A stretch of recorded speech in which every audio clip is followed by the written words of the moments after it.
Fine student, modern Indian history lecture number 45 Indian national movement. और इसमें हम लोग जानने वाले हैं कि भारत जो आज़ाद हुआ उससे पहले क्या क्या प्रोसेस हुआ है, 40s में क्या क्या प्रोसेस हुआ है, यानी कि बहुत नज़दीक है हम लोग आज़ादी के। तो देखो यहाँ पे लॉर्ड लिलिंथगो के बारे में तो जानते ही हो। 42 जो समय था क्रिप्स मिशन आया, क्रिप्स मिशन फेल हो गया तो क्विट इंडिया रेजोल्यूशन। उससे पहले देखोगे तो 40 में लाहौर रेजोल्यूशन मुस्लिम लीग का, जहाँ पे मुस्लिम लीग ने सेपरेट स्टेट का डिमांड किया मुस्लिम्स के लिए। फिर आया अगस्त ऑफर, मेनली इंडियंस हो गए संविधान बनाने में, करेक्ट। अगस्त ऑफर को अपोज करने के लिए इंडिविजुअल सत्याग्रह, सही बात है ना। और उसके बाद फिर क्रिप्स मिशन, और क्रिप्स मिशन फेल हुआ तो क्विट इंडिया मूवमेंट। यहाँ पे देखो अब जो आएंगे, जो वॉइसरॉय जो आएंगे उनका नाम होगा लॉर्ड वेवल। 1944 से लेके 47 तक। इसका मतलब ये नहीं कि आज़ादी के समय तक रहेंगे, क्योंकि ठीक आज़ादी वाला जो समय होगा उस समय फिर दूसरे गवर्नर जनरल आ जाएंगे जिसका नाम होगा लॉर्ड माउंटबेटन, समझे ना। तो ये भी लास्ट सेकंड लास्ट का हो गया इसको। भले ही 47 तक इनका टेन्योर है, इसका मतलब ये नहीं कि ये आज़ादी पीसफुल ट्रांसफ़र करेंगे। उसके लिए एक मिलिट्री कमांडर को गवर्नर जनरल बना के भेजा जाएगा भारत में, जो माउंटबेटन है, जो कि जवाहरलाल नेहरू के एक अच्छे मित्र भी हैं पहले से, क्योंकि जवाहरलाल नेहरू भी तो वहीं पढ़े हुए हैं, बाहर से पढ़े हुए हैं। तो समझ रहे हो ना। तो यहाँ पे देखो लॉर्ड वेवल के अंदर क्या क्या हुआ है, सब चीज़ यहाँ पढ़ेंगे इस क्लास में। राजा गोपालाचारी फार्मूला, गांधी जी और जिन्ना के बीच में जो टॉक था वो फेल कर गया। उसका फिर वेवल प्लान समझेंगे, शिमला कॉन्फ्रेंस समझेंगे, कैबिनेट मिशन समझने वाले हैं, और जो बहुत बड़ा मासाकार हुआ डायरेक्ट एक्शन डे वो भी समझने वाले हैं। कॉन्स्टिट्यूंट असेंबली के लिए इलेक्शन होगा, और क्लेमेंट एटली जो कि प्राइम मिनिस्टर, उनका क्या डिक्लेरेशन था, ये सभी चीज़ पढ़ेंगे इनके टेन्योर में। तो स्टार्ट करते हैं स्टूडेंट। अगस्त ऑफर तुम लोग जान रहे हो सभी चीज़, पिछले क्लास में पढ़ा चुका हूँ कि अगस्त ऑफर में डोमिनियन स्टेटस का बात था, इन प्रिंसिपल अप्रूवल देने का बात था संविधान बनाने के लिए। कहा गया था कि एग्जीक्यूटिव काउंसिल को हम बढ़ा के 7 से 12 कर देंगे, जिसमें इंडियंस ज़्यादा रहेंगे, समझे ना। और बट कोई भी संविधान नहीं बन सकता यदि माइनॉरिटी अप्रूवल नहीं दे तो मैं पहली बार अगस्त ऑफर में एक डोमिनियन स्टेटस का एक्सप्लिसिटली मेंशन था। आगे बढ़ो, ये सब चीज़ हो चुका है। हाँ, क्रिप्स मिशन भी देखे ना हम लोग। क्रिप्स मिशन में 2 जो कंडीशन था, और 2 कंडीशन में जो पहला कंडीशन है वो खतरनाक था कि स्टेट भी अपना संविधान बना सकता है, स्टेट भी यूनियन से अलग हो सकता है, करेक्ट। ये पसंद नहीं आया। हाँ, जवाहरलाल नेहरू और मौलाना आज़ाद साहब गए थे, नेगोशिएटर के रूप में गए थे, बट ये कांग्रेस को पसंद नहीं आया, ना ही तुम्हारा मुस्लिम लीग को पसंद आया। जितने भी बड़े बड़े जो थे सबको पसंद नहीं आया था। अब देखो राजा गोपालाचारी फार्मूला। देखो बच्चे लोग, अब तुम लोग को समझना पड़ेगा ये चीज़ कि अब बात यह है कि जब तक हिंदू और मुस्लिम एक साथ नहीं आएगा, कहने का मतलब जब तक इंडियन नेशनल कांग्रेस और मुस्लिम लीग एक साथ नहीं आएगा तब तक भारत को आज़ादी मिलने नहीं जा रहा है। तो कम से come all India Muslim league और इंडियन नेशनल कांग्रेस एक साथ आए, इसी के लिए सी राजागोपालाचारी फार्मूला यहाँ पे अपनाया जाएगा। तो सी राजागोपालाचारी वही शख्सियत जिन्होंने क्विट इंडिया मूवमेंट को अपोज किया था, है ना। उन्होंने पार्टिसिपेट नहीं किया था, बट बहुत करके कांग्रेस लीडर सब है। तो देखो उन्होंने क्या किया कि उनको लगा कि नो, अब सेटलमेंट होना जरूरी है कांग्रेस और मुस्लिम के बीच में, तभी इंडिपेंडेंस ऑफ इंडिया हो सकता, तभी आज़ादी मिल सकता है भारत को। तो देखो मार्च 1944 को, समझो बच्चे लोग। हाँ, मुस्लिम लीग ने अब करना है, अब मुस्लिम लीग को पास रखना है, कांग्रेस और साथ में काम करेंगे तभी आज़ादी मिल पाएगा। तो Muslim League to endorse Congress demand for, यानी कि मुस्लिम लीग भी इंडोर्स करे कि ठीक है कांग्रेस का जो डिमांड है आज़ादी का वो सही हो, और कांग्रेस भी बच्चे लोग, Muslim League cooperate with the Congress to form, और मुस्लिम लीग भी कॉपरेट करे सरकार बनाने में, वही इंटरिम सरकार बनाने में, क्योंकि बार बार मांग कर रहे हैं ना कि इंटरिम सरकार देना चाहिए। अगस्त ऑफर में कहीं बात नहीं है, क्रिप्स मिशन में इंटरिम गवर्नमेंट का कहीं बात नहीं है। तो यहाँ पे कांग्रेस से भी कुछ उम्मीद किया जा रहा है, और कुछ ऑल इंडिया मुस्लिम लीग से भी उम्मीद किया जा रहा है। कांग्रेस से क्या उम्मीद किया जा रहा है कि ठीक है आप मुस्लिम लीग को भी आप इंटरिम गवर्नमेंट में शामिल करो। अब मुस्लिम लीग से क्या उम्मीद किया जा रहा है कि कांग्रेस को आप सपोर्ट करो, भारत को आज़ादी मिलना चाहिए। यानी कि जब तक दोनों साथ नहीं आएगा तब तक भारत को आज़ादी नहीं मिल सकता, क्योंकि ये दोनों बहुत बड़ा अब वो खाई बन चुका है, समझे। आगे देखो, अब इसमें राजा गोपालाचारी ने इस बात को रखा कि आप मुस्लिम स्टेट का बात करते हो, पाकिस्तान का बात करते हो, ठीक है, जैसे ही वार ख़त्म हो जाएगा, सेकेंड वर्ल्ड वार, प्लेबिसाइड होगा। प्लेबिसाइड समझते हो, रेफरेंडम। वहाँ के लोग तय करेंगे कि एक अलग देश बनना चाहिए कि नहीं बनना चाहिए। जिन्ना तय नहीं करेगा, यानी कि प्लेबिसाइड होगा मुस्लिम मेजोरिटी एरिया में, नॉर्थ वेस्ट फ्रंटियर और नॉर्थ ईस्ट। नॉर्थ ईस्ट का मतलब क्या है? बांग्लादेश में, अभी का जो बांग्लादेश मुस्लिम आबादी एरिया है वो। तो उधर जो कि पाकिस्तान कह सकते हो, अभी का पाकिस्तान, और अभी का बांग्लादेश कह सकते हो, कि यहाँ पे रेफरेंडम होगा, प्लेबिसाइड होगा, लोग तय करेंगे कि इन लोग को सेपरेट स्टेट चाहिए या नहीं चाहिए। मैं आफ्टर वार, अभी तुम कोऑपरेट कर दो, ठीक है। हाँ, इफ पार्टीशन इज एक्सेप्टेड, यदि पार्टीशन एक्सेप्ट होगा तो joint agreement to be made, दोनों जॉइंट, यानी कि पार्टीशन चलो हो गया, इंडिया पाकिस्तान अलग हो गया, तो कोई बात नहीं, डिफेंस, कम्युनिकेशन और कॉमर्स एक साथ ही रहे। तो formula will be applicable only if England transfer, हाँ ये तभी लागू होगा, पार्टीशन का बात तभी होगा, प्लेबिसाइड का बात तभी होगा, जब तक Britain peaceful transfer of power ना कर दे इंडिया को। तो इसमें देखोगे कि जिन्ना यहाँ पे अड़ जाएगा, यानी कि सी राजागोपालाचार्य फार्मूला भी फेल हो जाएगा। इस सी राजागोपालाचार्य का ब्रेन चाइल्ड है, उन्होंने बनाया अपने दिमाग से। उन्होंने कहा कि कांग्रेस और ऑल इंडिया मुस्लिम लीग को एक साथ आना होगा, इंटरिम गवर्नमेंट भी बनेगा तो ठीक है, मुस्लिम लीग रहेगा, अब बस कांग्रेस को सपोर्ट चाहिए कि आज़ादी के लिए, तो दे दे। दूसरी बात है कि जैसे ही वार ख़त्म हो जाएगा तो प्लेबिसाइड करवाएंगे, जहाँ जहाँ मुस्लिम लोग रहते हैं ज़्यादातर प्लेबिसाइड करवाएंगे, वो लोग डिसाइड करेंगे। चलो पार्टीशन हो भी गया, तो पार्टीशन होने के बाद भी जो मेन जो अफेयर्स है, जैसे कम्युनिकेशन हो गया, जैसे डिफेंस हो गया, वो जॉइंट एग्रीमेंट होगा, यानी कि दोनों साथ में करेंगे, नहीं तो अदरवाइज बहुत दिक्कत हो जाएगा। अब यहाँ पे देखो, मुस्लिम लीग बताओ, मुस्लिम लीग ने रिजेक्ट कर दिया सी राजागोपालाचारी फार्मूला, कहा कि separation could not take place till India is independent. बोला कि जब तक भारत, यानी कि सेपरेशन आपको समझ रहे हो, कि सेपरेशन फर्स्ट करो तब भारत को इंडिपेंडेंट करो, कहने का मतलब ये हुआ। ही thought that a plebiscite in which both Muslim and Hindu voted. अब देखो इन्होंने क्या बोला कि अच्छा प्लेबिसाइड आप बोल रहे हो करने के लिए, तो प्लेबिसाइड ठीक है, तो प्लेबिसाइड केवल मुस्लिम करे ना, यदि वहाँ पे हिंदू भी करेगा तो हिंदू तो अगेंस्ट करेगा पाकिस्तान का, हिंदू तो सेपरेट स्टेट का अगेंस्ट करेगा। तो प्लेबिसाइड यदि होना भी चाहिए तो किसका होना चाहिए? केवल मुस्लिम प्लेबिसाइड करे, मुस्लिम को पाकिस्तान चाहिए कि नहीं चाहिए।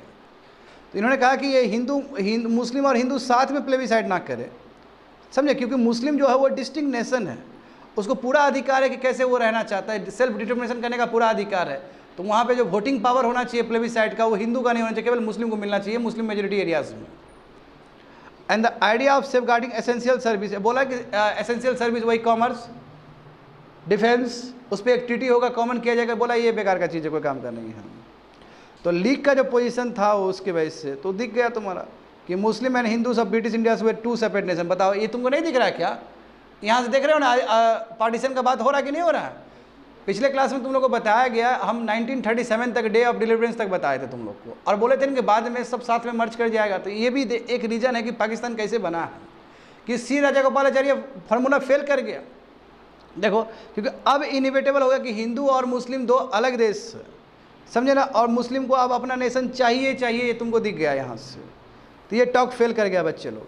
अब फिर गांधी जी के साथ टॉक होगा जिन्ना का, मोहम्मद अली जिन्ना का, क्योंकि देखो मोहम्मद अली जिन्ना बहुत बड़ा भक्त थे गांधी जी के। जिस तरह जवाहरलाल नेहरू पसंद करते थे गांधी जी को, उसी तरह मोहम्मद अली जिन्ना भी पसंद करते, बहुत बड़े फॉलोअर्स थे वो। मैं ये भी टॉक फेल कर गया। देखो मीनवाइल गांधी जी को रिलीज़ किया गया, जानते हो 5 मई 1944 को, जब क्विट इंडिया मूवमेंट खत्म हो गया। हाँ, क्विट इंडिया मूवमेंट के बाद 1944 में रिलीज़ किया गया ना। तो इन्होंने कहा ठीक है, हम बात करते हैं, हम बात करते हैं जिन्ना से, ये टू नेशन थ्योरी के ऊपर। और CR जो फार्मूला, जो भी सी राजागोपालाचार्य फार्मूला जो आया था, वो फाउंडेशन रहेगा, उसी के ऊपर बात होगा। हालांकि वो चीज़ रिजेक्ट कर दिया था। तो आप देखो क्या है, Gandhi ji did not accept the view that, Gandhi ji इस बात से खुश नहीं थे कि मुसलमान एक अलग सेपरेट नेशन चाहिए इसको, इस चीज़ से गांधी जी खुश नहीं थे। गांधी जी का मानना था कि हम लोग सब एक ही फैमिली के मेंबर हैं, समझे, अमुस्लिम भी उसका हिस्सा है। अपने टॉक में गांधी जी ने कहा कि ठीक है, जहाँ जहाँ मुस्लिम आबादी है, जैसे बलूचिस्तान हो गया, अभी पाकिस्तान में बलूचिस्तान एक प्रोविंस, बच्चे लोग जहाँ से फ्रंटियर गांधी भी आते थे, जहाँ पे खुदा खिदमतगार वाला जो था ना, रेड शर्ट वाला, बिल्कुल। तो बलूचिस्तान हो गया मुस्लिम वाला एरिया, सिंध वाला एरिया हो गया, नॉर्थ वेस्ट फ्रंटियर प्रोविंस हो गया, या पंजाब का कुछ हिस्सा हो गया, बंगाल का कुछ हो गया, असम का एरिया जो है जहाँ मुस्लिम आबादी है। तो ठीक है, ज़्यादा इच्छा है तो आप स्टेट बना लो ना, एक प्रोविंस बना लो ना, कंट्री बनाने की क्या जरूरत है आपको? तो गांधी जी का भी सोच सही था, क्योंकि कंट्री मतलब सब चीज़ चला जाएगा। स्टेट का मतलब क्या कि सेंटर कंट्रोल करेगा, एक यूनियन रहेगा। बट जिन्ना अड़ गए, नो पाकिस्तान चाहिए तो पाकिस्तान चाहिए, क्योंकि हम लाहौर रेजोल्यूशन पास कर चुके हैं 1940 में, और वहाँ पाकिस्तान बनने का बात है। नो, पाकिस्तान चाहिए तो चाहिए, नहीं होगा बात। आया समझ में? तो कहने का मतलब क्या हुआ कि गांधी जी और जिन्ना का टॉक भी फेल कर गया ना। सी राजागोपालाचारी फार्मूला भी ऑल टुगेदर ठुकरा दिया मुस्लिम लीग ने, वही जिन्ना ने, और गांधी जी के साथ भी जो बात हुआ वो भी कोई फ्रूटफुल रिजल्ट नहीं दिया। तो आगे देखो बच्चे लोग, तो Gandhi ji for united India try to pursue Jinnah through various means, बहुत तरीके से कोशिश किए गांधी जी समझाने के लिए जिन्ना को, भाई बात मान जाओ हमारा। तो Gandhi ji held that a separate Muslim state should be formed after India was free, Bharat को आज़ाद होने दो और तब मुस्लिम स्टेट बना देंगे। हाँ, on this Jinnah urged for immediate and complete settlement. Gandhi ji suggest there should be a treaty of separation, एक ट्रीटी ऑफ सेपरेशन होगा फॉरेन अफेयर्स का, डिफेंस का, है ना, ये तो बात पहले से भी था ही, कम्युनिकेशन का, कस्टम्स का, and which were life blood of common central authority, यानी कि कॉमन सेंट्रल अथॉरिटी चलाएगा। वही भले आप सेपरेट स्टेट बन जाओ, मगर कॉमन रहेगा, दोनों का रहेगा। बट जिन्ना बोला कि नो, हम पसंद नहीं करते, अलग कंट्री होना चाहिए हमारा, और कम्युनिकेशन हम अपना देखेंगे, तुम अपना देखो। तो ये टॉक्स को लेकर जो भी गांधी जी जा रहे थे, जो समझा रहे थे, इस ये पसंद नहीं आया हिंदू महासभा टाइप के लोग सबको, जो हिंदू के हित सोचते थे। देखो, the talks were criticised by many and Hindu Mahasabha in particular. Savarkar, VD Savarkar, इन्होंने कहा कि Indian province were not the, Gandhi ji का अपना प्रॉपर्टी नहीं है प्रोविंस के दे दीजिएगा पाकिस्तान को, तो गांधी जी का अपना प्रोविंस है क्या कि दे दीजिएगा पाकिस्तान को, है ना, समझ रहे हो ना। वीडी सावरकर बोल रहा है, वीडी सावरकर और गांधी जी का नहीं पड़ता था जी, समझ रहे हो ना। And Raja ji, C Rajagopalachari, so that they could make gifts of them to, यानी कि आप जो भी मन किया गिफ्ट दे दी है, पाकिस्तान बना के दे दोगे, एक सेपरेट स्टेट बना के नहीं दे सकते हो तुम, तुम्हारा तो है ही है वो। तो वीडी सावरकर ने विरोध किया इस चीज़ का। हिंदू महासभा जो हिंदू लोग थे विरोध किए कि इतना ज़्यादा फुसलाने की क्या जरूरत है उसको, इतना ज़्यादा भाव देने की क्या जरूरत है जिन्ना को। तो Jinnah turn down Rajagopalachari proposal saying that it offer है, कहा कि ये पाकिस्तान भी देगा, सरा गला हुआ पाकिस्तान देने का बात कर रहा है, नहीं लेंगे हम ये। तो ना सी राजागोपालाचारी फार्मूला पे काम हो पाया और ना ही गांधी जी का टॉक फ्रूटफुल रिजल्ट दे पाया, दोनों ही फेल कर गया विद्यार्थी लोग। जिन्ना अड़ गया है, अब उसको पाकिस्तान चाहिए, वो किसी भी सूरत में पाकिस्तान लेगा।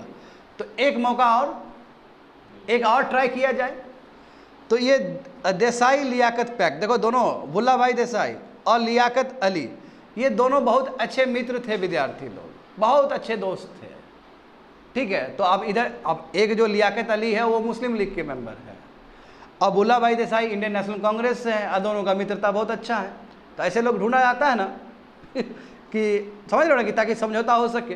तो वही है तुम्हारा देसाई और लियाकत पैक्ट। देखो, Gandhi ji got convinced that British rulers would not, यानी कि ब्रिटिश जो है, ये जो ब्रिटेन है, हम लोग को इंडिपेंडेंस नहीं देने वाला है जब तक मुस्लिम लीग और कांग्रेस एक साथ ना आए।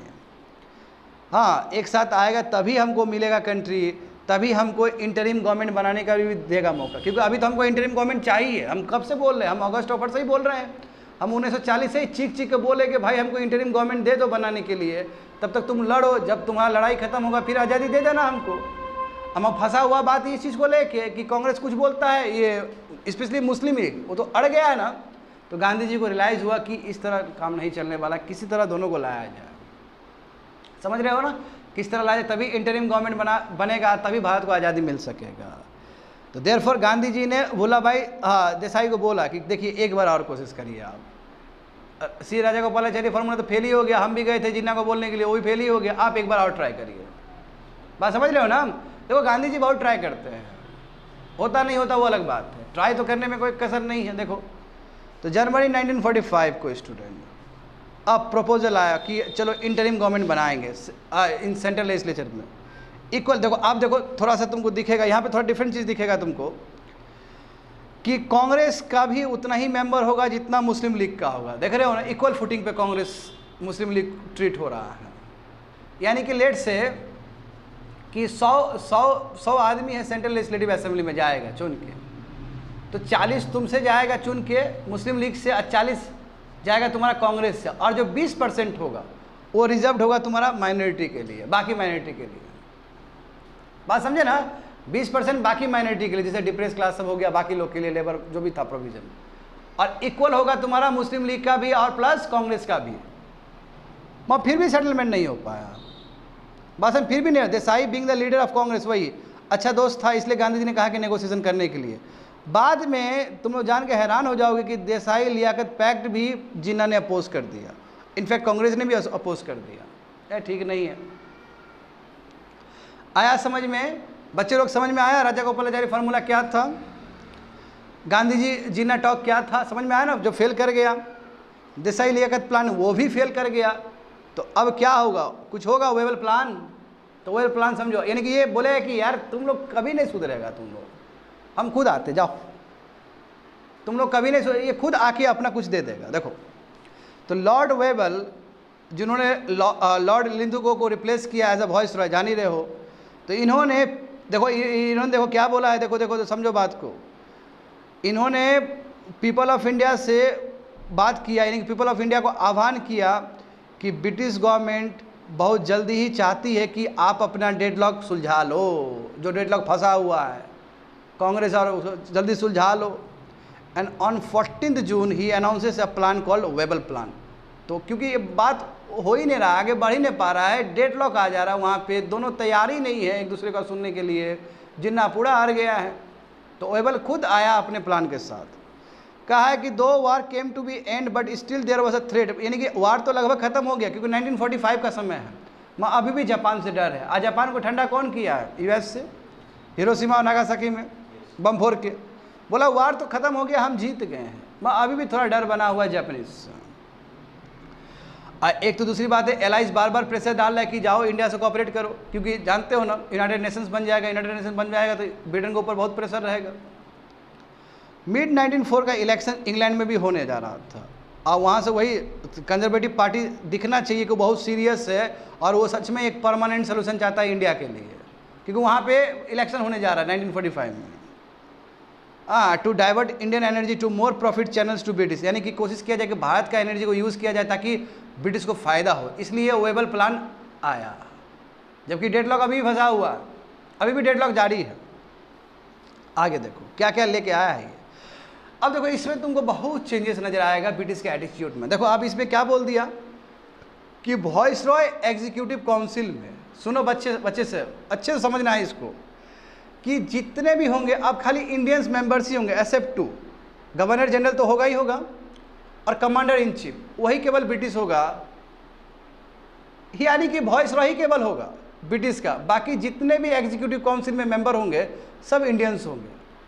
ये तो बहुत बड़ी बात है, यानी कि 14 मेंबर था ना विद्यार्थी लोग, 14 मेंबर में 4 से 7 कर दिया गया, 5 + 7 ऐसे कुछ था ना जी, सॉरी 7 मेंबर बढ़ा, 4 से 7 मेंबर बढ़ा दिया गया 14 में, 7 मेंबर इंडियंस हो सकता है। इससे पहले देखे थे क्रिप्स मिशन में बोला गया था ये चीज़, अब क्या बोला कि 14 में 14 चलो इंडियंस ही रखो, बस एक वॉइस रॉय ब्रिटिश का रहेगा। तो हम कहें कि ये बहुत भयानक डायल्यूशन है अपने पावर का ब्रिटिश के द्वारा। देखो यानी कि इक्वल रिप्रेजेंटेशन होगा कास्ट, यानी कि जो एसोसिएशन होगा इंडियंस का, यानी कि 14 मेंबर आएंगे ना, 7 इधर से आएंगे, 7 इधर से आएंगे, मुस्लिम से आएंगे, 7 इधर से आएंगे, ठीक है। और उसी तरह इंटरिम गवर्नमेंट बिल्कुल बनने जा रहा है। इंटरिम यही देखो बात समझो, ये भी एक तरह से लॉलीपॉप है। इसमें क्या बोला जाए कि आपको इंटरिम सरकार बनाना है ना, बनाइए, है ना। एग्जीक्यूटिव काउंसिल में 14 मेंबर है, आप ही लोग रहिए, यहीं से इंटरिम गवर्नमेंट बन जाएगा। तो नया बनाने की क्या जरूरत है, एग्जीक्यूटिव काउंसिल आइए संभालिए और इंटरिम गवर्नमेंट यहीं से बना लीजिए आप, ज़्यादा अलग अरेंजमेंट करने की क्या जरूरत है, समझ रहे हो ना। हाँ, for nomination in executive council. अब एग्जीक्यूटिव काउंसिल में नॉमिनेशन के लिए क्या होगा बच्चे लोग, वही a joint and separate list needed to be submitted to viceroy. Viceroy को सबमिट करना पड़ेगा कि एग्जीक्यूटिव काउंसिल में कौन से लोग जाएंगे, यानी कि इधर से मुस्लिम लीग भी भेजेगा और इधर से इंडियन नेशनल कांग्रेस भी भेजेगा, कौन सा आदमी जाना चाहता है वो वॉइस रॉय के पास आना चाहिए। वो वॉइस रॉय लिस्ट देखेगा, अच्छा ये आदमी आ रहा है मेरे काउंसिल में, अच्छा ये आदमी आ रहा है मेरे काउंसिल में, दोनों तरफ से देखेगा, वो लिस्ट भेजना पड़ेगा उसको। देखो ये देख रहे हो ब्रिटिश क्या कर रहा है, गवर्नर जनरल को आवाज अभी भी पावर है, वीटो पावर है कि वो कुछ भी मिनिस्टर उसको सुझाव देगा, कैबिनेट रैंक का जो भी मेंबर सुझाव देगा उसको वीटो लगा सकता है। और जो भी इंटरिम गवर्नमेंट बनने जा रहा है जो भी एग्जीक्यूटिव काउंसिल को ही इंटरिम गवर्नमेंट बनाने जा रहा है ब्रिटिश, वो बिल्कुल गवर्नमेंट ऑफ इंडिया एक्ट 1935 के हिसाब से चलेगा, क्योंकि जानते हो गवर्नमेंट ऑफ इंडिया एक्ट 1935 में बहुत कुछ आ चुका है उस हिसाब से, और रेस्पॉन्सिबल गवर्नमेंट होगा, डोंट वरी। मैं वॉइस रॉय फिर भी क्या है तुम्हारा वीटो पावर। आगे देखो, तो वेबल प्लान एंड शिमला कॉन्फ्रेंस, यहाँ पे समझना होगा विद्यार्थी लोग, यहाँ पे बहुत कुछ हुआ है। देखो, तो जून 25 1945 को लॉर्ड वेबल एक मीटिंग करते जहाँ पे सभी पार्टी को बुलाया जाता है शिमला में, इसलिए इसको शिमला कॉन्फ्रेंस भी कहते हैं, समझे, ताकि जो भी प्रॉब्लम है, जो भी डेडलॉक है वो सॉल्व हो सके। कांग्रेस और मुस्लिम लीग कॉन्फ्रेंस पार्टिसिपेट करते हैं, बट कॉन्फ्रेंस कोई फ्रूटफुल रिजल्ट नहीं देता है because of the attitude of the Muslim league. Muslim league अड़ गया वहाँ पे भी फिर। तो यहाँ पे देखो हुआ क्या, वेबल शिमला प्रपोजल निकला क्या, उसमें क्या निकल के आया, वही Wavell propose that in is 14 member executive council 6 member Muslim League से आएंगे, और he has also gave a veto power to Muslim League on any constitution proposal. What does it mean कि 14 मेंबर में 14 मेंबर तो Indians ही होंगे, ठीक है। इधर से कितने आएंगे, 6 आएंगे, इधर से 6 आएंगे और 2 तुम्हारा माइनॉरिटी के लिए में भी हो सकता है, इस तरह का कुछ। मैं बोला गया कि जो भी संविधान बनाने वाला, आखिर ये जो भी बनेगा कॉन्स्टिट्यूशन, जो भी प्रपोजल आएगा, यदि इसमें मुस्लिम लीग ने मना कर दिया तो मना रहेगा फिर। यानी कि यहाँ पे भी तुमको दिखेगा कि अंतिम में भी वो डिवाइड एंड रूल पॉलिसी खेलना चाह रहा है ब्रिटिश। 6 मेंबर जब आएगा मुस्लिम लीग से, अब कोई भी मान लो कि प्रपोजल आया संविधान को बदलने का, कुछ इस तरह कॉन्स्टिट्यूशन प्रपोजल का आया, तो यदि मुस्लिम लीग के मेंबर ने मना कर दिया तो मना हो जाएगा, इस तरह का बात। जिन्ना का कंसर्न क्या था, देखो अब जब इतना कुछ वीटो पावर मुस्लिम लीग को दे दिया फिर भी जिन्ना खुश नहीं है। क्यों? जिन्ना कहा कि देखिए जितना भी मुसलमान है इस देश में उसके soul authority all India Muslim league होगा, और कांग्रेस को बोलिए कि वो हिंदू का वही तैसी बने। मैं कभी भी कांग्रेस ये करने वाला नहीं है, इससे पहले भी बात उठा था, इससे पहले भी 2 स्टेट नेशन थ्योरी में हम लोग देख चुके हैं ये चीज़, फिर भी मना करेगा हिंद, क्योंकि समझो ये तो एक आरोप हो जाएगा ना फिर, क्योंकि कितने मुस्लिम लीडर काम कर रहे हैं कांग्रेस के अंदर, कैसे वो कांग्रेस डिक्लेयर कर सकता है कि हम हिंदू पार्टी है। देखो, तो इस कॉन्फ्रेंस में जिन्ना ने कहा कि जो मुस्लिम लीग है वही सोल अथॉरिटी है, वही रिप्रेजेंट करता है मुस्लिम ऑफ इंडिया को, और कांग्रेस हो या कोई भी लीग हो वो रिप्रेजेंट नहीं करता है मुसलमान को, और कांग्रेस को कोई अधिकार नहीं है कि वो वॉइस रॉय के काउंसिल में, वॉइस रॉय का एग्जीक्यूटिव काउंसिल में जो मेंबर भेजेगा तो मुस्लिम नहीं भेज सकता है। तो इसका मतलब क्या हुआ कि तुम कांग्रेस को रोक रहे हो। कांग्रेस क्यों नहीं, यदि मान लो कोई डैशिंग कैंडिडेट हो मुस्लिम, क्यों नहीं भेज सकता है एग्जीक्यूटिव काउंसिल में, बात समझे ना। तो कांग्रेस का कंसर्न क्या था, कांग्रेस ने भी अपोज किया जिन्ना क्लेम को, बोला कि यार तुम तो हमको पूरा हिंदू का पार्टी बना देगा इससे में, अब हिंदू पार्टी नहीं है हमारे पास, तो एक से एक मुस्लिम लीडर भी है। मौलाना आज़ाद साहब देखो, मुस्लिम लीडर, बदरुद्दीन त्याबजी देखो फर्स्ट प्रेसिडेंट बने थे, समझ रहे हो ना बच्चे लोग। तो यहाँ पे ये टॉक भी ब्रेक हो जाएगा, वेल प्लान भी ब्रेक हो जाएगा। तो शिमला कॉन्फ्रेंस का रिजल्ट क्या हुआ, इम्प्लीकेशन क्या हुआ, इसका असर क्या हुआ। तो देखो, एक तो मुस्लिम लीग को पूरा वीटो पावर दे ही दिया गया था कि कुछ भी कॉन्स्टिट्यूशन प्रपोजल हो तो आप ब्लॉक कर सकते हो, बस unjust because Muslim represent only A quarter. बताओ ये भी कितना गलत बात है, मुसलमान केवल क्वार्टर है, 25% है भारत का आबादी का, और उसको इतना ज़्यादा पावर दे देना ये अपने आप में गलत बात है कि नहीं है। क्योंकि आप जब पावर दे रहे हो तो पॉपुलेशन के हिसाब से पावर होना चाहिए था। अब उसमें आपने बराबर ट्रीट किया है मुस्लिम लीग और हिंदू इंडियन नेशनल कांग्रेस को, 6 मेंबर भेज रहे हो, बराबर भेज रहे हो ना, नंबर 1। और देखो कहीं ना कहीं ये क्रिएशन ऑफ पाकिस्तान का बात है, क्योंकि कोई भी मांग यदि कांग्रेस लेके आता है और ये ब्लॉक कर देगा, व्हाट डज इट मीन, कहीं ना कहीं पाकिस्तान बनने का इसे चांस है। क्योंकि चाहे वो क्रिप्स मिशन से लेकर वेबल प्लान हो, सिचुएशन देखो रिवर्स हमेशा मुस्लिम लीग के ही फेवर में गया है। जैसे क्रिप्स मिशन ने has recognise Congress as a only plate. देखो अब बात समझो बच्चे लोग, ये समझने वाला चीज़ है। क्रिप्स मिशन में बढ़िया समझना, क्रिप्स मिशन अगस्ट ऑफर आया, उसके बाद क्रिप्स मिशन आया था, याद है ना, जिसमें ब्रिटिश का एटीट्यूड बहुत ही वो था कि लेना है तो ले लो, नहीं तो मत लो। उसमें केवल देखो, केवल ये समझने वाला, केवल कांग्रेस को ही एक प्लेटफॉर्म बनाया था कि सरकार से बात करने के लिए। वेबल प्लान क्या हुआ कि यहाँ पे वेबल ने 2 प्लेटफॉर्म क्रिएट किया, कांग्रेस और मुस्लिम लीग। बच्चे लोग यही चाहिए मुस्लिम लीग को। अब जिस तरह कांग्रेस में गांधी जी का जो पॉपुलैरिटी है ना ग्राफ, उसी कद का नेता जिन्ना भी बन जाएगा। क्यों? क्योंकि मुस्लिम लीग को भी रिकॉग्निशन मिल चुका है। इसमें कहा गया ना कि वाइसरॉय का एग्जीक्यूटिव काउंसिल होगा तो जितना मेंबर यहाँ से आएगा उतना ही मेंबर तुम्हारा मुस्लिम लीग से भी जाएगा। तो स्टैंड देखो बच्चे लोग, जो क्रिप्स मिशन में कहाँ कांग्रेस को सोल अथॉरिटी बताया जाता, उससे डिस्कशन किया जा रहा था। गए थे ना वो डिस्कस करने के लिए, जवाहरलाल नेहरू गए थे ना डिस्कस करने के लिए, मौलाना आजाद साहब भी गए थे ना। भाई यहाँ पे नहीं, यहाँ पे नहीं। यहाँ पे क्या हो गया कि दोनों ही, ऑल इंडिया मुस्लिम लीग भी और कांग्रेस दोनों को ही रिकॉग्नाइज किया गया। इसका मतलब देखो वही बात है, देखो वहाँ पे क्या लिखा गया। इसका मतलब कहीं ना कहीं मुस्लिम लीग अब रिप्रेजेंटेटिव बन चुका है मुस्लिम का, पूरा भारत का मुस्लिम का वो रिप्रेजेंटेटिव बना दिया गया वेबल प्लान के वजह से। तो जिन्ना का जो स्टेटस है वो बहुत ऊपर राइज हो गया, वो गांधी जी के बराबर हो गया। बात समझे ना, वो गांधी जी के बराबर हो गया। तो गांधी जी यदि भारत के लिए है जो कद रखते हैं, तो वही जिन्ना आप पाकिस्तान के लिए रखता है। अभी भी देखोगे पाकिस्तान की करेंसी में तुमको जिन्ना का फोटो दिखेगा, तो कह सकते हो कि वेबल कॉन्फ्रेंस का थोड़ा गड़बड़ी हो गया है। इतना ज़्यादा भाव नहीं देना चाहिए मुस्लिम लीग को, जबकि मुसलमान का आबादी केवल क्वार्टर था, केवल 25% था, तो उतना कद क्यों देने की जरूरत था उस समय, सवाल उठता है ये। अच्छा, जो सबसे ब्रिटिश को जो तकलीफ दिया है वो चीज़ हम लोग पढ़ने वाले हैं। जो कहते हैं ना, लोग तो कहता है कि ये म्यूटिनी की वजह से ब्रिटिश भागा है, गांधी जी इतना करते रह गए तपस्या फिर भी कुछ नहीं हुआ।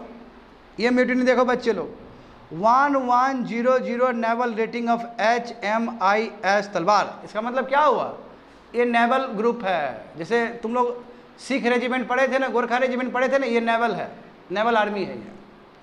इसने ब्रिटिश राज को हिला दिया, पकड़ के प्रोटेस्ट करना शुरू कर दिया। बताओ आर्मी में सब, क्योंकि रेशियल डिस्क्रिमिनेशन हो रहा था, इंडियन और वाइट सोल्जर्स का इक्वल पेमेंट नहीं था, खाना सही नहीं दे रहा था, जो बड़े बड़े जो ऑफिसर्स है, सुपीरियर ऑफिसर, वो दबा रहे थे, है ना। Arrest of rating for scrolling, INA trial चल रहा था, याद है ना, INA ट्रायल जो चला था, इंडियन नेशनल आर्मी का जो चल रहा था ना जी, उसका INA ट्रायल, सुभाष चंद्र बोस का, और ट्रूप्स का यूज़ किया जाता है इंडोनेशिया में। तो ये सभी चीज़ जो भी है ब्रिटिश का, उससे खुश नहीं थे। तो बताओ ये जो रेबिलियस रेटिंग है, यही नेवल फोर्स, ये जो आर्मी जो उतर गया है रेबिलियस, वो अपना ट्राई कलर फ्लैग भी होस्ट कर रहा है। और इतना भयानक ये रेबिलेशन फैला है दूसरे नेवल बेसिस में कि लगभग 20,000 रेटिंग्स इन्वॉल्व हुए हैं, यानी कि 20,000 टुकड़ी इन्वॉल्व हुआ है। आप बताओ ब्रिटिश हिल जाएगा यहाँ से। ए बाबू, नेवल फोर्स है ये, आर्मी है ब्रिटिश का, ये ब्रिटिश का फोर्स है, ब्रिटिश का फोर्स ही लड़ रहा है ब्रिटिश से। अब ब्रिटिश का सत्ता जान रहे हो ना, अब हो गया ब्रिटिश, अब ब्रिटिश नो मोर। अब यहाँ से देखो ना, टाइम कौन सा टाइम है ये, फरवरी 1946 से समझो। एक्चुअली ब्रिटिश को सबसे ज़्यादा टेंशन दिया है तो ये मूवमेंट दिया है। तो Royal Indian Navy mutiny are often refers as the unsung heroes of freedom fighter. बताओ, इनके बारे में कोई क्रेडिट नहीं देता है भाई, ये लोग सब अनसंग हीरोज है। बात समझे, जो अपना काम करके चुपचाप चले गए, ठीक है। उस समय देखो जो पॉलिटिकल, देखो पटेल जी सब तक गए थे वो बोलने के लिए कि छोड़ दीजिए, आप शांत रहिए, आप मत करिए इस तरह का चीज़, क्योंकि डर था इनको कहीं मिलिट्री लोग, समझ रहे हो ना, कहीं मिलिट्री कूप ना हो जाए भारत में। और सरदार वल्लभ भाई पटेल का बात तो मानेगा ही, क्योंकि बड़े बहुत कद के हैं। तो जाएंगे रिक्वेस्ट करें कि आप जो कर रहे हो, म्यूटिनी कर रहे हो ना, बंद कर दीजिए, ऐसे भी पावर ट्रांजिशन होने ही जा रहा है।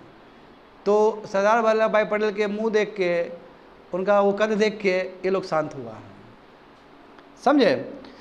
हाँ, क्योंकि पटेल जी हो, गांधी जी हो, कभी भी वायलेंट वाला चीज़ को सपोर्ट नहीं करेंगे, इसलिए इन्होंने आह्वान करके रुकवा दिया। तो देखो बच्चे लोग, on February 19 second day of this mutiny cabinet mission was set up. समझ रहे हो बात को, ये जो म्यूटिनी हुआ एक दिन बाद तुरंत कैबिनेट मिशन ऊपर से आया है ब्रिटेन से। तो सोचो एक दिन के अंदर कितना हिला है, ओनली 1 डे। मतलब किस लेवल पे ब्रिटिश के अंदर इम्पैक्ट पड़ा होगा इस चीज़ का। लोग कहते ही हैं, जब चर्चिल जब भारत में आया था आज़ादी के बाद, जब बंगाल में आया था, तो चर्चिल से पूछा गया कि बताइए तो कौन रियल हीरो है इंडिया का, कैसे भारत आज़ाद हुआ। तो चर्चिल अपने इनफॉर्मल टॉक्स में कहते हैं कि वो गांधी जी नहीं है जिसने आज़ादी दिलाया है, वो नेवल म्यूटिनी है जो 1946 में हुआ था, क्योंकि हम लोग डर गए थे, अब कोई रास्ता ही नहीं बचा। समझ रहे हो बात को ना, इसलिए ये सब अनसंग हीरोज सब है, इनके बारे में कुछ पता ही नहीं किसी को। तुम खुद देखो ना, एक दिन के अंदर सरकार हिल गया और कैबिनेट मिशन भेजा है उधर से। अब 46 है बाबू, 47 में तुमको आज़ादी मिलने जा रहा है। अब देखो इसमें क्या है, वही क्रिप्स मिशन में था ना वो आदमी, वो भी रहेगा इसमें, स्टैफर्ड क्रिप्स। तो इसके जो चेयरमैन होंगे पैथिक लॉरेंस होंगे, एवी अलेक्जेंडर भी होंगे और स्टेफर्ड क्रिप्स भी होंगे। 3 आदमी होंगे इसमें। और तीनों आदमी कौन है? ब्रिटिश कैबिनेट का आदमी है, और दिल्ली पहुंचा ही है। तो पहले तो फटाफट ये रखा गया, फरवरी 1946 को ये बात रखा गया कि किसी तरह बच्चे लोग पीसफुल ट्रांसफ़र कर देते हैं पावर। हाँ, मशीनरी बनेगा संविधान बनाने के लिए, और इंटरिम गवर्नमेंट कैसे बनेगा उसके लिए नेसेसरी अरेंजमेंट किया जाएगा। तो तीनों आदमी को बनाया गया। तो कह सकते हो कि ये पैथिक लॉरेंस के थे, चेयरमैन थे। यही कैबिनेट मिशन है। तो कैबिनेट मिशन सबसे लास्ट का चीज़ है विद्यार्थी लोग, अंतिम का चीज़ है, 46 का चीज़ है। तो क्रिप्स मिशन और कैबिनेट मिशन में कन्फ्यूजन होता है, बाद में कन्फ्यूज करोगे। देखो यहाँ पे, तो for this cabinet mission started deliberation. Congress और मुस्लिम लीग से बातचीत करना शुरू सब लोग। कांग्रेस चाहता है कि यूनाइटेड इंडिया रहे, और मुस्लिम लीग चाहता है क्या कि नो, पहले पाकिस्तान क्रिएट करो फिर आज़ाद करो भारत को। तो when the Congress and Muslim league differences, लगा कि भाई ये लोग अब कभी भी नहीं हो सकता है, तो क्या हुआ, कॉन्फ्रेंस क्लोज हो गया। और 16 मई 1947 को ये कैबिनेट मिशन अपना ही रिकमेंडेशन साथ आ गया, बोला कि ये दोनों का डेडलॉक कभी खत्म ही नहीं होगा। ओवल कॉन्फ्रेंस में भी तो यही हुआ। हाँ, ये देखो अब क्या आया है ये, तो इसी को बोलते हैं वेबल ब्रेक डाउन प्लान। कहो कि सर वेबल ब्रेक डाउन प्लान क्यों? क्योंकि वेबल ने भी कुछ बोला था ना वेबल ने, मैं वो बात नहीं माना था, तो इसलिए ब्रेक डाउन प्लान है। वेबल का जो ब्रेक डाउन प्लान है, यानी कि वेबल ने पहले कुछ दिया था। क्या देखो, कैबिनेट मिशंस जो आ रहा है वो वेबल ब्रेक डाउन प्लान दे रहा है, क्योंकि वेबल कुछ बोले थे जो वॉइस रॉय है, वो बात नहीं माना गया। तो अब दूसरा प्लान, तो वेबल ने ये प्लान कैबिनेट मिशन को प्रेजेंट किया कि देखिए ये सब चीज़ है, आप लीजिए, देखिए आप करिए कुछ। तो इसमें क्या था, वही देखो, the plan emphasises the withdrawal of British army and officials to the, यानी कि जितने ये मुस्लिम वाला जो एरिया है, North West Frontier, North East, वहाँ से ब्रिटिश आर्मी सब निकल जाएगा। और कंट्री देखो, पूरा कंट्री कांग्रेस को सौंपा जाएगा। अरे तरीका, आप देख रहे हो, समझ रहे हो क्या होगा इससे? पूरा कंट्री कांग्रेस को सौंप दिया जाएगा। Number 1, though superseded by cabinet mission plan, Wavell plan was in evidence of British recognition of impossibility. यानी कि आप देखो, हाँ, ये अलग बात है कि कैबिनेट मिशन का ही बात सब ज़्यादातर रखा गया इसमें, क्योंकि जो भी चीज़ आया कैबिनेट मिशन का बात रखा गया। बट वेबल प्लान में ये बात लिख दिया गया था, वेबल प्लान में ये बात बोल दिया गया था कि अब ब्रिटिश संभव नहीं है, क्योंकि अब कांग्रेस से रिलेटेड कोई भी मूवमेंट होगा, जैसे क्विट इंडिया मूवमेंट हुआ था ना, तो क्विट इंडिया मूवमेंट का भी इतना दहशत था इसको कि ये वेबल प्लान में ये लिख दिया गया था कि अब इस तरह का मूवमेंट ब्रिटिश बर्दाश्त नहीं कर पाएगा। ब्रिटिश के अब हाथ में नहीं है, ब्रिटिश अब उसको कर्ब नहीं कर पाएगा। और कहा गया कि no desire in some high official circles to make a Northern Ireland of Pakistan, यानी कि जिस तरह नॉर्दर्न आयरलैंड बना है ना वहाँ पे, हाँ वहाँ पे इंग्लैंड बाबू, नॉर्दर्न इंग्लैंड का जानते हो ना, ब्रिटेन जानते हो, इंग्लैंड, स्कॉटलैंड, वेल्स और नॉर्दर्न आयरलैंड, उसी तरह ब्रिटेन का बनाया जाए, और सॉरी उसी तरह पाकिस्तान को भी बनाया जाएगा अलग से एरिया। अब यहाँ पे देखो कैबिनेट मिशन, देखो जान के हैरान हो जाओगे कि 1947 में पाकिस्तान बना हुआ, 1 साल पहले पाकिस्तान का प्रपोजल रिजेक्ट हो गया था कैबिनेट मिशन में। कैबिनेट मिशन यानी कि 1946 तक भी पाकिस्तान बनने का बात नहीं था, ऑफिशियली मैं बता रहा हूँ, डिमांड तो था ही। अब समझते जाना है कि क्या ऐसा स्थिति आई। देखो 1946-47 में भारत को आज़ादी मिला, 47 में पाकिस्तान बना, वो 46 कैबिनेट मिशन में देखो रिजेक्ट हो गया पाकिस्तान का डिमांड, कहा कि नो इंडिया यूनाइटेड ही रहेगा। तो कैबिनेट मिशन ने अपना देखो प्लान दिया, कहा कि नो इंडिया एक रहेगा, समझे, हाँ, और कॉन्स्टिट्यूशन जो भी प्रॉब्लम है उसका सोल्यूशन वही दिया है। दूसरा बात क्या कि बोला कि जो भी अभी है इसको 3 भाग में डिवाइड कर देंगे, सेक्शन ए, सेक्शन बी और सेक्शन सी में। सेक्शन ए में हिंदू मेजोरिटी प्रोविंस होगा, सेक्शन बी में मुस्लिम मेजोरिटी प्रोविंस होगा, वो नॉर्थ वेस्ट फ्रंटियर वाला उधर का, अभी कह सकते हो पाकिस्तान का, और सेक्शन सी में भी मुस्लिम मेजोरिटी वाला रहेगा बट ईस्ट वाला, वही बांग्लादेश वाला। तो ग्रुपिंग कर दिया गया प्रोविंसेस को, समझे ना। और कहा गया कि प्रोविंस को फुल ऑटोनॉमी है और रेसिडुअल पावर भी प्रोविंस को ही मिलेगा, जो कि जिन्ना पहले से चाहता था, जिन्ना चाह रहा था ना कि प्रोविंस को ही क्या मिले, रेसिडुअल पावर मिले। मगर कांग्रेस लोग क्या चाहता था कि सेंटर को मिले रेसिडुअल पावर, याद है बच्चे लोग? हाँ, देखो यहाँ पे सेंटर क्या बोला गया कि ठीक है कॉमन सेंटर के पास डिफेंस, कम्युनिकेशन और एक्सटर्नल अफेयर्स का रहेगा। हाँ, फेडरल स्ट्रक्चर रहेगा जहाँ पे सेंटर थोड़ा वीक रहेगा, बट रेसिडुअरी जो पावर होगा वो प्रोविंस के पास होगा। ये स्ट्रक्चर कैबिनेट मिशन ने बना दिया। अब कैबिनेट मिशन चाहता है कि पीसफुल एग्जिट करो, समझे। अब यहाँ पे जो कॉन्स्टिट्यूएंट असेंबली बनेगा तो उसमें प्रोविंशियल मेंबर से चुन के लोग जाएंगे वहाँ पे मेंबर, चीफ कमिश्नर प्रोविंस, यानी कि वही लेफ्टिनेंट गवर्नर वाला, वही यूटी वाला, अभी का यूटी वाला, जैसे दिल्ली था, अजमेर मरवाड़ था, कुर्ग था, तुम्हारा बलूचिस्तान था, ये सब तुम्हारा यूटी था उस समय का। तो यहाँ से जो अपॉइंट करके जाएगा वही जाएगा। और दूसरा क्या कि प्रिंसली स्टेट अभी भी नॉमिनेट करके भेजेगा, तो कांग्रेस तो इसका विरोध करेगा, क्योंकि कांग्रेस पहले भी बोल चुका है, जो आया था उस समय याद है ना, क्रिप्स मिशन जो आया था उसमें बोला था ना कि नॉमिनेटेड मेंबर नहीं होना चाहिए प्रिंसली स्टेट से, वहाँ पे भी इलेक्टेड मेंबर्स होना चाहिए। देखो तो ये लोग डिसाइड करेंगे संविधान क्या बनेगा। और अभी आप फटाफट इंटरिम गवर्नमेंट बना लो, तो अभी इंटरिम गवर्नमेंट बना लो, ठीक है, इंटरिम गवर्नमेंट बना लो, इधर कॉन्स्टिट्यूंट असेंबली बनेगा, और जैसे वो बना लेगा फिर सरकार चलाना अपना, आज़ादी हम दे देंगे आपको। प्रिंसली स्टेट देखो, प्रिंसली स्टेट क्या बोला कि आप ब्रिटिश पार्लियामेंट के वो अंदर नहीं है। अब देखो यहाँ पे थोड़ा गलत चाल हुआ कि या तो वो अग्रीमेंट के साथ आ सकता है, या तो ब्रिटिश के साथ आ सकता है, या गवर्नमेंट के साथ आ सकता है, यानी कि इंडिया के साथ भी वो अग्रीमेंट कर सकता है या फिर ब्रिटिश के साथ भी कर सकता है। फिर आपने ऑप्शन दे दिया यहाँ पे, फिर प्रिंसली स्टेट को ऑप्शन दे दिया आपने। और प्रोविंस को क्या बोला गया कि 10 साल बाद फिर प्रोविंस सोचेगा कि उसको क्या करना है। यदि उसको इंडिया में रहना है तो इंडिया में रह सकता है, नहीं तो 10 साल बाद वो निकल सकता है। तो तुम तो बहुत बड़ा ऑप्शन दे दिया यार उसको, बहुत बड़ा ऑप्शन दे दिया। एक तो grouping seemed optional but letter, वही बोला कि ग्रुपिंग जो ए बी सी किए हैं, हाँ ये ग्रुपिंग देखो बोला गया ना, grouping seemed optional but letter mission confirm date grouping, शुरू में लगा कि ऑप्शनल है, बाद में कैबिनेट मिशन ने क्या कहा कि नो ये कंपलसरी है, ग्रुपिंग ए ही होगा, बी ही होगा, सी ही होगा। शुरू में क्या बोला था कि ए में रहना है तो ए में रहो, बी में रहना है तो बी में रहो, बाद में क्या किया गया, उस चीज़ को कंपलसरी कर दिया गया। सुनो बच्चे लोग, यहाँ बहुत बड़ा वेग एरिया मिलेगा तुम लोग को, यहाँ कन्फ्यूज़ करोगे तो इसमें बहुत सारा जगह है जो पसंद नहीं आएगा। अभी भी देखो क्या क्या चीज़ पसंद नहीं आएगा यहाँ पे देखो। तो कॉन्स्टिट्यूएंट असेंबली में कितने मेंबर होंगे, 292 मेंबर्स होंगे जो कि ब्रिटिश इंडिया से आएंगे, और 93 मेंबर्स होंगे प्रिंसली स्टेट से। आ रहा है समझ में ना। 3 सेक्शन, वही सेक्शन ए में देखो सब हिंदू डोमिनेटेड वाला एरियाज रहेगा, जो कि बॉम्बे हो गया, मद्रास हो गया, सेंट्रल प्रोविंस हो गया, यूनाइटेड प्रोविंस हो गया, बिहार हो गया, उड़ीसा हो गया। जो सेक्शन बी में होगा मुस्लिम आबादी वाला होगा ज़्यादातर, नॉर्थ वेस्ट फ्रंटियर में देखो पंजाब होगा, नॉर्थ वेस्ट फ्रंटियर होगा और सिंध होगा। सेक्शन सी में मुस्लिम आबादी वाला एरिया होगा बट ईस्ट का साइड का होगा, बंगाल और आसाम। और चीफ कमिश्नर प्रोविंस कह सकते हो अभी का यूटी, हाँ उस वो तुम्हारा देखो दिल्ली होगा, अजमेर होगा, समझ रहे हो ना, हाँ मरवाड़ होगा, कुर्ग होगा। ये भी देखो क्या किया गया, सेक्शन ए में डाल दिया गया उसको, दिल्ली को, अजमेर को, मरवाड़ को और कुर्ग को, समझ गए ना। ये सब तुम्हारा अलग कैटेगरी का है, ये तुम्हारा सब यूटी सब है, सब पार्टिसिपेट करेंगे। तो ग्रुपिंग वाज डन। अच्छा ये ग्रुपिंग क्यों किया गया, ताकि मुस्लिम लीग का जो डिमांड है वो पूरा हो सके, है ना, समझ रहे हो ना। Grouping was done to satisfy Muslim League so as to give it substance of Pakistan, यानी कि तुमको चलो पाकिस्तान एक कंट्री नहीं बना तो लगभग पाकिस्तान एक स्टेट बनने जा रहा है, खुश रहो इससे, मगर तुम कह रहे हो कि पाकिस्तान एक अलग कंट्री बना देंगे, तो वो चीज़ तो हम नहीं मानने वाले हैं। ये ब्रिटिश बोल रहा है, कैबिनेट मिशन बोल रहा है, यानी कैबिनेट मिशन का मन ये नहीं कि हम पाकिस्तान बना दें, समझ रहे हो ना। हाँ तुमको हम एक स्टेट बना के दे सकते हैं, ग्रुप बी और ग्रुप सी बना के दे सकते हैं, मगर हम तुमको एक कंट्री नहीं बना सकते हैं। अब देखो तो वाई सवाल ये उठेगा तुम लोग का, वही ब्रिटिश जिसने डिवाइड एंड रूल पॉलिसी खेला है, यही ब्रिटिश जिसने ये स्थिति क्रिएट किया है कि इंडिया पाकिस्तान हो, आखिर वो क्यों नहीं पाकिस्तान देने के लिए तैयार है कैबिनेट मिशन में। सवाल उठना चाहिए नहीं है, जबकि स्थिति तो बहुत हाथ से निकल चुका है।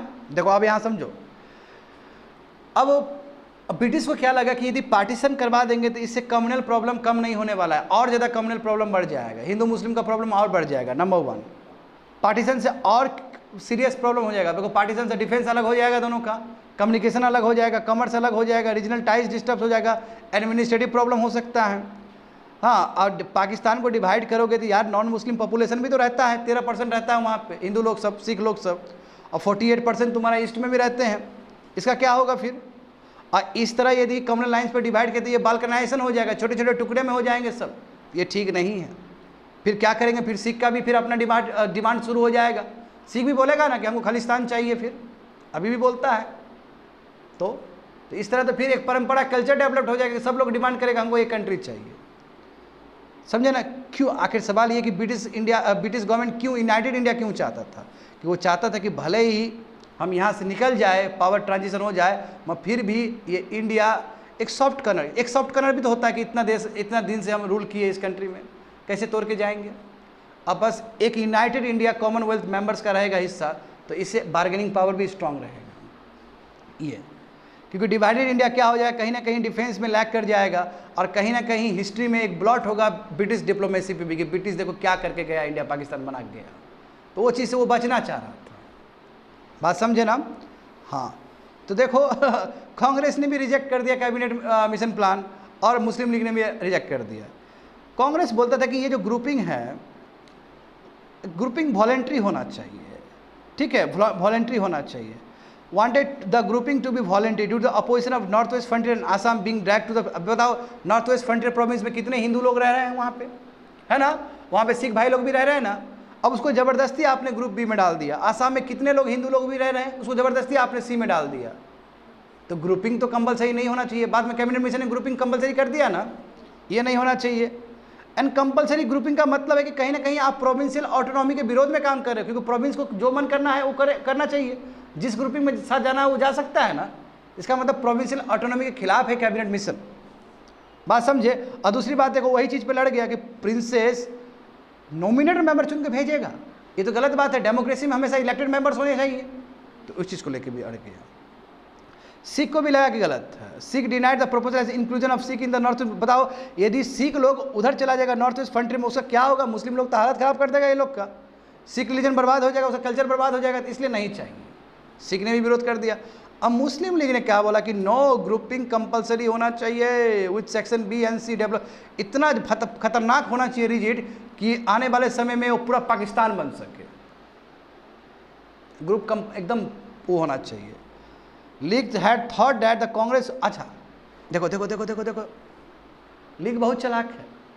मुस्लिम लीग को क्या लगा कि पक्का कांग्रेस तो पूरा मना कर देगा, है ना, पूरा मना कर देगा। अब फिर सरकार क्या बोलेगी कि लीग तुम आओ, तुम इंटरिम गवर्नमेंट बना लो। मैं ऐसा नहीं हुआ। कांग्रेस ने भले ही अपोज किया, मगर कांग्रेस तैयार है इंटरिम गवर्नमेंट बनाने के लिए। लीग ही पीछे चला गया। तो लीग जो सोच रहा था कि कांग्रेस विरोध कर देगा, कांग्रेस विरोध कर देगा तो हम ही लोग को बुलाएगा इंटरिम गवर्नमेंट बनाने के लिए, मैं ऐसा नहीं हुआ। कांग्रेस ने एक्सेप्ट कर लिया कि ठीक है इंटरिम गवर्नमेंट हम बनाएंगे। देखो क्या हुआ कि लीग को लगा था कि कांग्रेस रिजेक्ट कर देगा इस प्लान को, गवर्नमेंट, इसलिए तो लीग को बुलाया जाएगा इंटरिम गवर्नमेंट बनाने का। ऐसा नहीं हुआ। कांग्रेस ने बोला कि ठीक है हम इंटरिम गवर्नमेंट बनाएंगे, कांग्रेस ही चला गया बनाने के लिए। समझ गए ना स्टूडेंट क्या हुआ? तो इसके बाद जो भी हुआ, इंटरिम गवर्नमेंट भी बना। फिर इधर से इंडियन नेशनल कांग्रेस से लोग जाएंगे, मुस्लिम लीग से लोग जाएंगे, और फिर डेडलॉक सिचुएशन हो जाएगा उसमें भी, एग्जीक्यूटिव काउंसिल सब में भी, लेजिस्लेचर में भी, जो समझेंगे नेक्स्ट क्लास में।